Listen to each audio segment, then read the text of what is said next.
Hello everyone, welcome back to another video. This video is for the shell lovers, or call them command line lovers. Uh, I'll be showing you some of the command line scripts or command line flags that you can use using the Garuda programming language. So first of all, let me write a small program, and okay, for that let's have a file. Let me name this as pgm.grd is the file extension. Okay, and then okay, let me create few variables. Suppose a equals to 100, bx equals to a, and message equals to hello world. Let's have the slash n, and now let me write the main method. And in this main method I want to have the local variables as cx equals to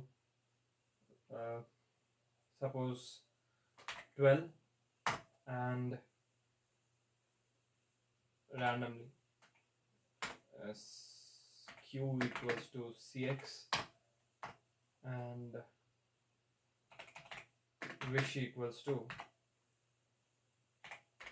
good morning maybe. Okay, let us print wish, or let me do this. Good morning, name,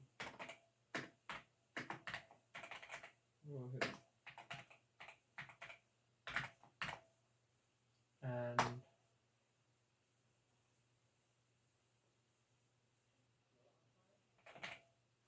time maybe 8. Okay, wish, name.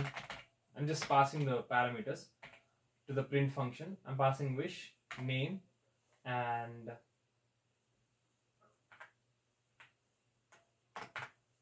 msc2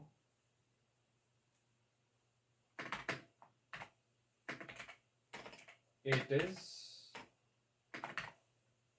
8. Okay, I'm passing msg2 as well as the time. Okay, now let's see the output of this program. So how to look at the output? You just have to do Garuda, and in the test we have, is it in the test? Yeah, it's in the test, and the file name is pgm.grd. Okay, good morning Rohit, it is 8. So this has been printed on the screen. Now if you want to look at the intermediate PO code,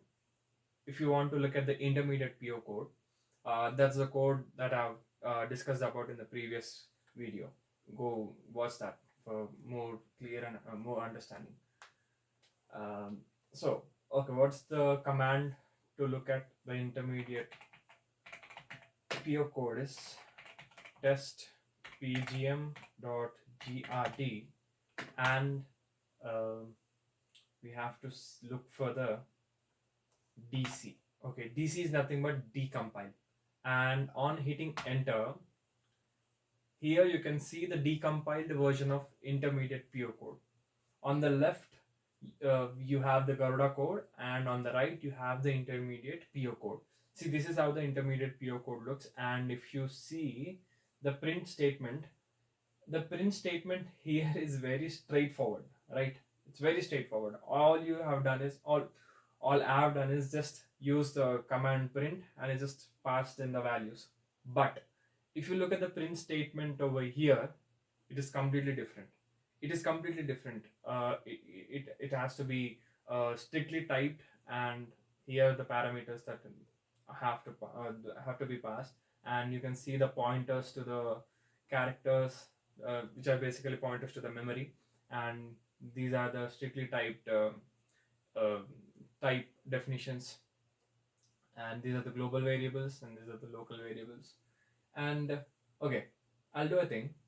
I'll change the time to maybe 9. Okay, I'll change the time to 9. And okay, let's see, and let us say uh, MSG3 message 3 is I got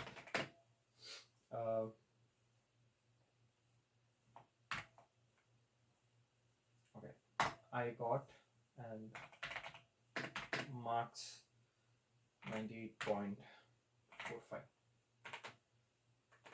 time, and MSG3 marks. Okay, just think of this as I woke up in the morning and someone is telling me that I got 98.5% or 98.45%. I'm just doing this to make you understand the strictly typed languages working under the hood and how this will be converted to the respective types.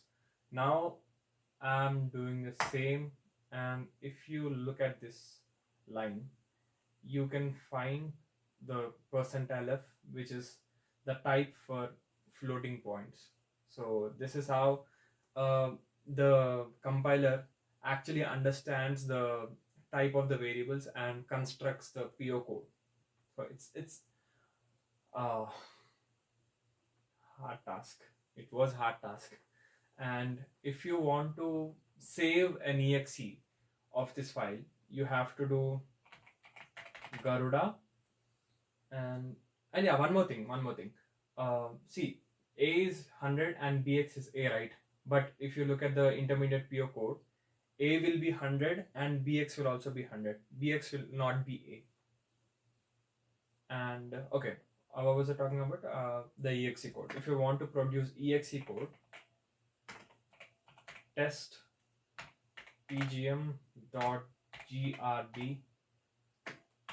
I want to save exe. Okay, now if I look at this file, see here we have the exe that is created at 340. You can see the time, it's 340.